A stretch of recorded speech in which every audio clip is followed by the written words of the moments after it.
Welcome to Half History Will Travel. I am your host, the Wilder Historian, and today is the second part to the Battle of the Crater eyewitness account I read just a few days ago. If you haven't listened to that one, please do. It's a Union soldier's first-hand account of when the explosion happened and his regiment ran into the crater. In this account, I want to tell you about a Confederate soldier who also went towards the crater once the explosion had occurred. I hope you enjoy this account. It's very insightful. Without any further ado, let's get started. I was attached to Mahone's old brigade. He commanded really a division at the time, and for many months before.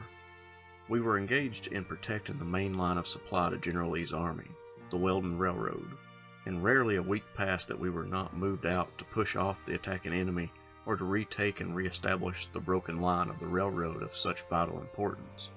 Many men had been lost, killed, and wounded in those often repeated conflicts, and, in truth, the command had been very nearly frazzled out, to use a vulgarism, and no recruits, having their choice, would enlist in it. Just as the day began to dawn, came that low, deep, quivering, ominous sound. I had stretched myself on a board, raised a little, under an old cart shed that had been bored and splintered again and again by the enemy's batteries in the front and on the right and on the left, hoping that in the quiet, all along the line just then reigning, I might catch a short nap. The thunderous explosion shook me from the board, and I leapt to my feet to find its cause. The rumbling was yet to be heard, and knowing that mining and countermining had been going on, the cause was soon determined. In the course of an hour or more, a courier rode to the brigade headquarters. In a very few moments the order ran around to all, Fall in quietly, men." And under a guide, we started for the scene of the action and disaster by a circuitous route and somewhat hidden approach to avoid as much as possible the outlooks of the enemy. By a zigzag covered way, pretty safe from shot, we drew up in front of the broken Confederate line. We entered the ravine to avoid observation and for shelter almost directly opposite the crater proper. As we entered that natural ravine from the artificial zigzag way, we met the division commander, General Mahone, who gave orders to each commanding officer of a regiment as we passed. To move up the ravine about to the front of the brigade, I was on the right and therefore front of the brigade. The general's orders, "Halt your right front and move up and down the line, and give the order softly that no shot is to be fired until after the men are in the broken trenches. Fix your bayonets and await the order to forward. Let your men understand that it is only forward and with cold steel."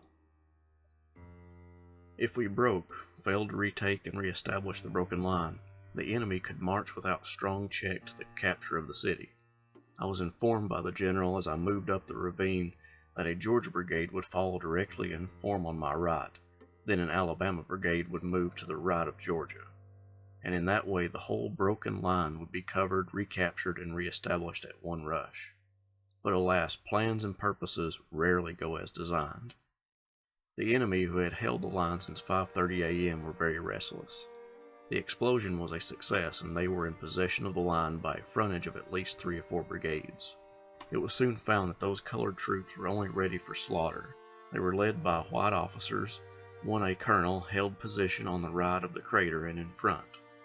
He was a very gallant man and used all the means at his command to induce his regiment to charge from the broken line he held to the heights of his front. But his gallant men, whom history tells us fought nobly, were not ready or willing to follow him from those sheltering trenches.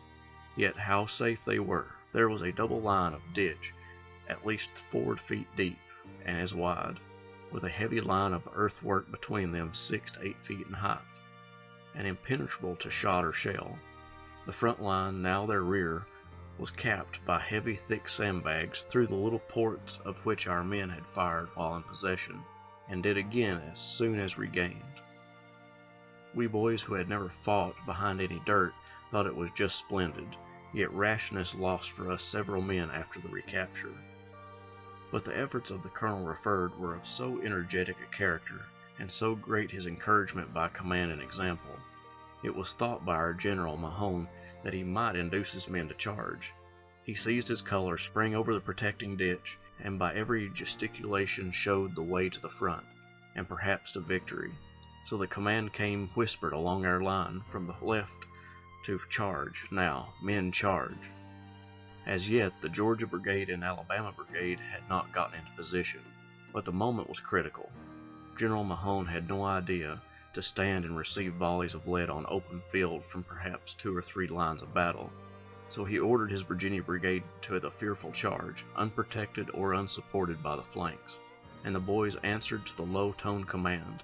With fixed bayonets and a strong double quick, they sprang from the ravine and rushed upon the foe, the packed trenches.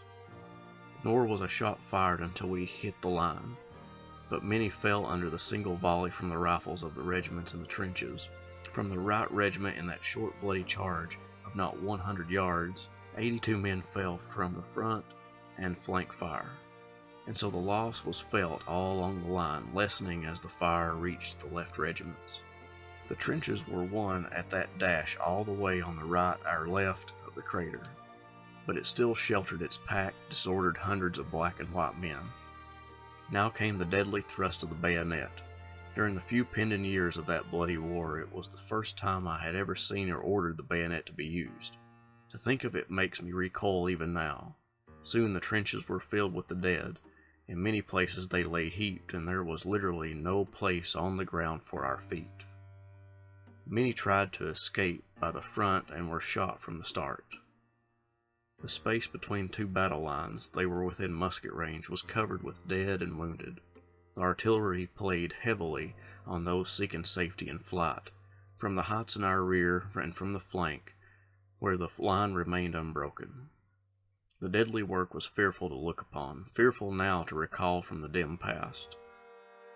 Now troops passed beyond the broken line in battle order.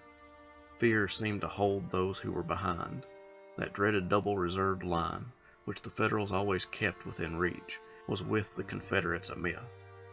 There was no second line, only a little hastily placed artillery. The attack and recapture was made by troops brought from the extreme right of General Lee's lines. The success was wonderful, and I may add just here that General Mahone's commission as a Major General bears the date of that day in commemoration of that deed, at the request of General Lee and the order of President Davis.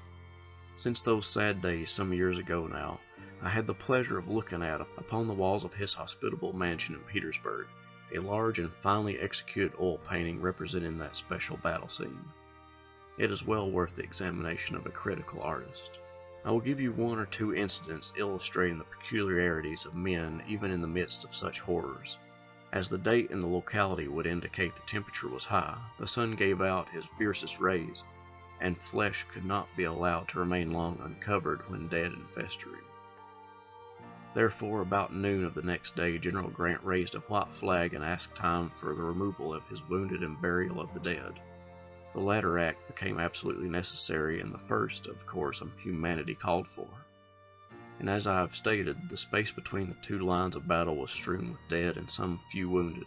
In visiting each body to determine whether dead or wounded, one poor fellow, about midway between the lines, as soon as approached, bounded to his feet, and no wound was found upon him.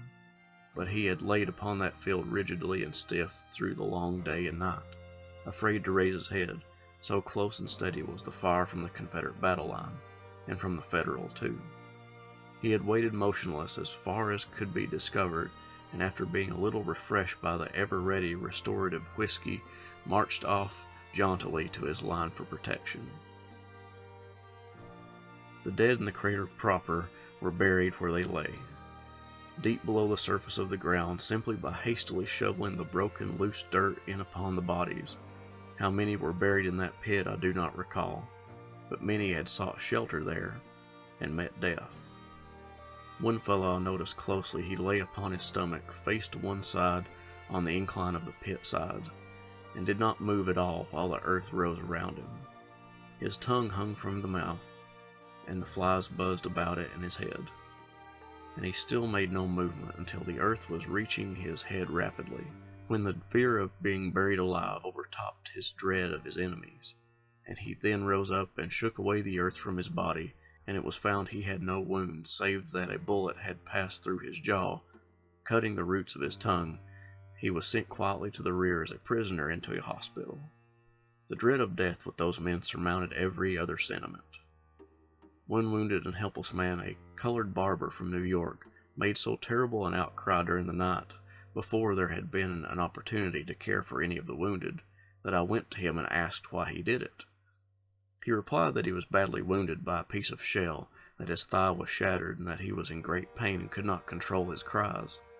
In reply to my inquiry, he said that he was in the army against his will, when told that nothing could be done for him, but that as soon as the firing slacked a little, he should be removed to the wounded to our rear for help. He remained patiently and quietly until the aid came. The official reports give the loss on that memorable day as about 4,500, nearly 1,000 prisoners, and 20 stands of colors. It was one of the most desperate charges made by an unsupported single line of battle any history makes record of. It is to be remembered that this loss of life was enacted within 1/2 hour and along a frontage of less than 200 yards. After the broken line was repossessed by the Virginia Brigade of a few thin regiments, the Georgia Brigade came up and rendered gallant aid in holding the lines, but they failed to cover the crater proper or to oust the mixed crowd of whites and blacks now huddled there. Our front was yet too narrow. The Alabama Brigade came up yet later, and while the Virginia and Georgia Brigades turned their fire directly upon the excavation and kept down all heads and hands with guns, they, the Alabama troops, made a handsome charge directly on the mine and captured it without loss, comparatively. It was a handsome walkover for them, while the Virginia and Georgia boys kept well under cover, all defenders. Colonel George T. Rogers, 6th Virginia Infantry.